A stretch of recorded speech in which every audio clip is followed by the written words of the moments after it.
வணக்கம் நண்பர்களே. வீட்டில் சின்ன சின்ன மாற்றங்கள் பண்ணாலே வீடே லட்சுமி கடாட்சியம் உண்டாகும். அதுபோல் என்னோடய வீட்டில் நான் சின்ன மாற்றங்கள் பண்ணியிருக்கேன். அதை தான் இந்த வீடியோவில் காமிக்கிறேன். ஸ்கிப் பண்ணாமல் பாருங்கள். படிக்கட்டுக்கெல்லாம் மஞ்சள் தடவி மஞ்சள் குங்குமம் வச்சுட்டு துளசி மாடத்தை கீழேயும் மஞ்சள் தடவி தாமரைப்பூ கோலம் போட்டு அந்த இடத்துல கோமாதான் வச்சுட்டு சின்னதாக ஒரு விளக்கு ஏற்றி வச்சுட்டேன். அப்புறம் பார்த்திங்கன்னா இதுதான் என்னோட நிலைவாசல். நிலைவாசலுக்கு இப்படியே இந்த பக்கம் திரும்பினா மேலே கிருஷ்ணர் ராதா ஃபோட்டோ இருக்கும். அதுக்கு கீழே ஒரு மணி பிளான்ட் வச்சு அதுக்கு பக்கத்தில் குட்டி விநாயகர் வச்சு விளக்கேற்றி வச்சுருக்கேன். பார்க்க ரொம்பவே அழகாக இருக்கும்.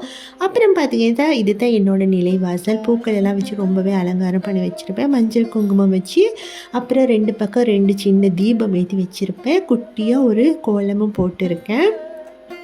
அப்புறம் உருளி வச்சு அதுக்கு பூக்கள் வச்சு அலங்காரம் பண்ணியிருக்கேன். ஒரு ரங்கோலி மேட்டும் போட்டிருக்கேன். அதை தாண்டி போகும்போது தான் கோலம் இருக்கும். அப்புறம் பார்த்திங்கன்னா 2 பக்கம் 2 எலுமிச்சம் வச்சுருக்கேன். ஒன்று மஞ்சள், ஒன்று குங்குமம் தடவை வச்சுருக்கேன். அது கண்டிஸ்டிக்காக. ஸோ இந்த மாதிரி சின்ன மாற்றங்கள் செஞ்சாலே நிலைவாசல் ரொம்பவே லட்சுமி கடாட்சமாக இருக்கும். அப்புறம் பார்த்திங்கன்னா என்னோடய பூஜை அறை தான் பார்க்க போகிறீங்க. எங்கள் வீட்டில் பூஜைக்குன்னு அறை கிடையாது. ஸோ ஒரு செல்ஃபில் தான் நான் பூஜை அறை அரேஞ்ச் பண்ணி வச்சுருக்கேன். என்னோடய பூஜை அறையில் கொஞ்சமான சாமி படங்கள் தான் வச்சுருக்கேன். நிறையா வச்சதில்லை.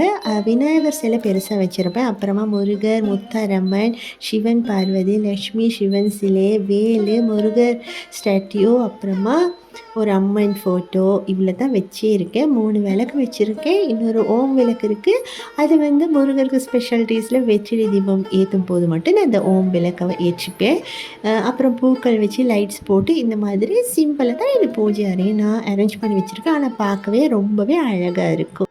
இப்படியெல்லாம் பண்ணிவிட்டு 2 நேரம் விளக்கேற்றி பாருங்களேன், வீடே சும்மா லட்சுமி கடாட்சியமாக இருக்கும்.